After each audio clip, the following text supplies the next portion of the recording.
Ewa noneho uyu munsi mbafitiye agakoryo ngiye kwereka akantu k'ingenzi kari very interesting.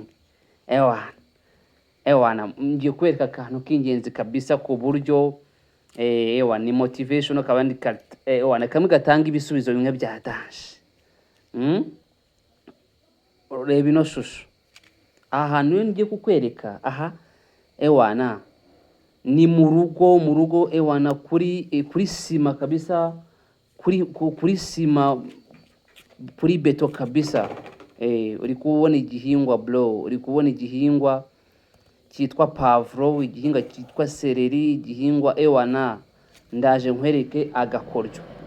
Sasa rero uyu munsi ikintu ngiye kukwereka ba bantu bahora bataka ngo ubutaka ngo bwabaye butonga, abantu ngo twabaye benshi, ngo none ngo twabuze ngo ubutaka ngo duhingwa. Oya, wowe nta hantu utahinga.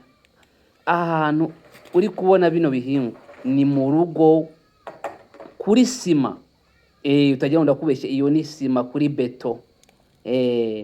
Aha rero akaba ngiye kukwibira nuko ushobora guhinga ukihaza mu biribwa iby'ubwoko ubwo ari bwo bwose, kandi utarindiriye kuvuga ngo wahinze mu murima bro, mu rugo aho wibereye kabisa, aho kugira ngo hatereke za mavaze y'indabo n'ibiki, kana indabo utazazirya urumva, cyangwa ngo ugire gute, ahubwo ihaze mu kintu cyitwa ikiribwa bro.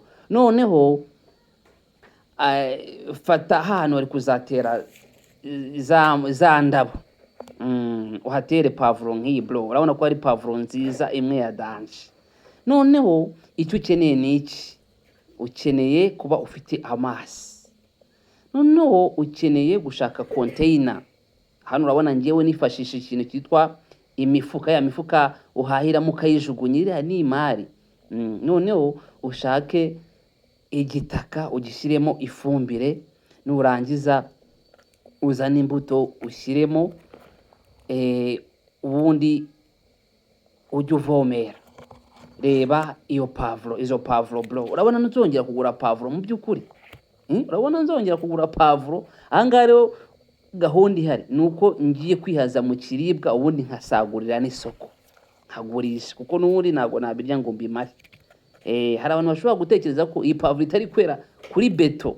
Tekereza ko umuntu ashobora guhinga kuri beto bro, ukabona umusaruro. Ubundi twe tukiri abana bino twajya tubihinga mu kabande, tukajya kuvomera mu gitondo tuzi ko ariho honyine bihingwa. Reba wowe itegereze neza, hari mu rugo dore iyi ni beto, uri kuyibona. Urabona ko ahangaha hari kuri beto kabisa, wenda utagira ngo ni ibikabyo. Dore iyi beto ndagira ngo nyikwereke. Iyi ni imifuka, uri kuyibona. Sasa